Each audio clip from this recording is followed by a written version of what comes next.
আসসালামু আলাইকুম। কেমন আছেন সবাই? আশা করি ভালো আছেন। explainbd.xyz-এ কিভাবে অ্যাকাউন্ট ভেরিফাই করবেন। অ্যাকাউন্ট ভেরিফাই না করলে আপনি ইনকাম করতে পারবেন না, বাট ইনকাম করলেও সেই টাকাটা আপনি হাতে নিতে পারবেন না, বাট উইথড্র দিতে পারবেন না। তার ক্ষেত্রে আপনাকে কি করতে হবে? এক্সপ্লেন বিডিতে আপনারা একটি অফার পেয়ে যাচ্ছেন। সেই অফারটি অনলি সীমিত সময়ের জন্য। সীমিত সময় বলতে ১ সপ্তাহ আপডেটটা থাকবে, তারপর চেঞ্জ হয়ে যাবে। তো আমরা কি করব? অ্যাকাউন্ট ভেরিফাই করার জন্য এখান থেকে থ্রি লাইনে ক্লিক করব। তারপর এখান থেকে আমাদের যাদের অ্যাকাউন্ট ভেরিফাই নাই তারা এখানে একটা ক্লিক করে দেব। এখানে ক্লিক করে তারপর আমাদের মাঝে কি করবেন দেখেন, ইনস্ট্যান্ট অ্যাকাউন্ট ভেরিফিকেশন ফি অনলি ৫০ টাকা। এইটি মাত্র ৭ দিনের জন্য রয়েছে। তারপর নতুন আপডেটে আমরা এটা চেঞ্জ করে দেব, এটা $1 হয়ে যাবে, মানে ১০০ টাকা।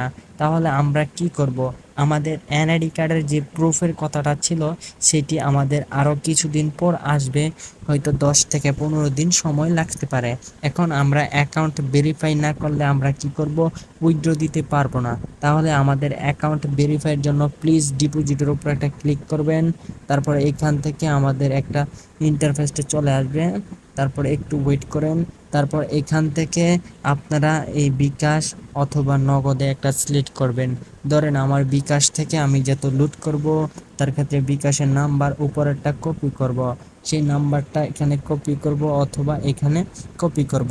আর হ্যাঁ, অবশ্যই এখান থেকে আপনারা নোটিশটা পড়ে নেবেন। নোটিশটা পড়ে তারপর পেমেন্ট করার জন্য চেষ্টা করবেন। এখান থেকে বলা হয়েছে যখন আপনি অ্যামাউন্ট ডিপোজিট করবেন তার ক্ষেত্রে আপনাকে অ্যামাউন্টের জায়গায় কিভাবে অ্যামাউন্ট বসাতে হবে। যেহেতু আপনি ৫০ টাকা অ্যামাউন্ট নেবেন, এই যে যদি জিরো থাকে তাহলে জিরোর সাথে একটা ডট দিয়ে 50 লিখে দিবেন।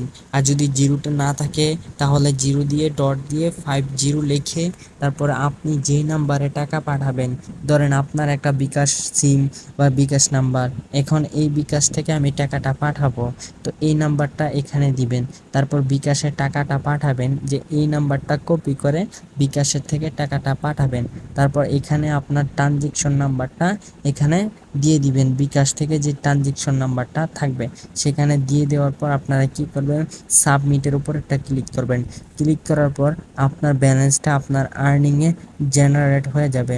সেখান থেকে যখন আপনার ৫০ টাকা আপনার ডিপোজিট ব্যালেন্স থাকবে তখন আপনি কি করবেন? সেখান থেকে ভেরিফাই অ্যাকাউন্টে একটা ক্লিক করবেন।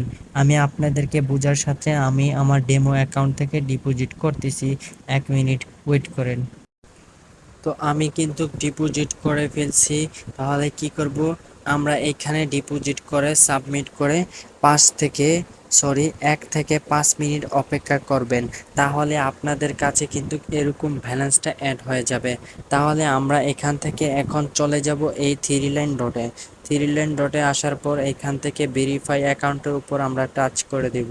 টাচ করার পর দেখুন আপনার কাছে যেরকম একটা ইন্টারফেস ছিল ওইটা চেঞ্জ হয়ে গেছে। আগে ছিল প্লিজ ডিপোজিট, এখন আপনার ব্যালেন্স ডিপোজিট ৫০ টাকা আছে।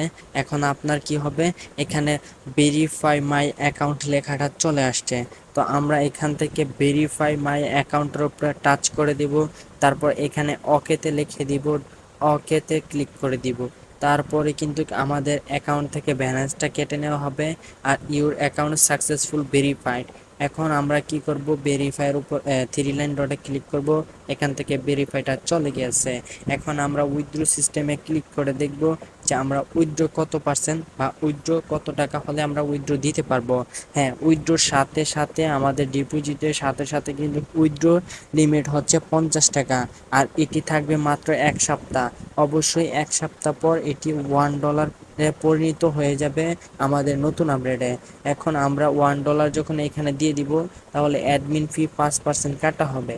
ধরেন আমার অ্যাকাউন্টে এখন $1 আছে, তো আমি এখান থেকে 1 লিখে দিব। তাহলে আমাকে 1.05 সেন্ট আমাকে এখানে দিতে হবে।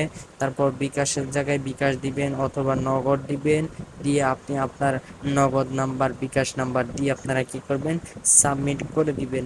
তাহলে কিন্তু ১ থেকে ১২ ঘন্টা 1 ঘন্টা থেকে 12 ঘন্টা অপেক্ষা করবেন। এর ভিতরে ইনশাল্লাহ আমরা পেমেন্ট করে আপনাদেরকে খুশি করব। সবাই ভালো থাকবেন। আল্লাহ হাফেজ। অ্যাকাউন্ট কিভাবে ভেরিফাই করবেন বুঝতে পেরেছেন। ধন্যবাদ সবাইকে।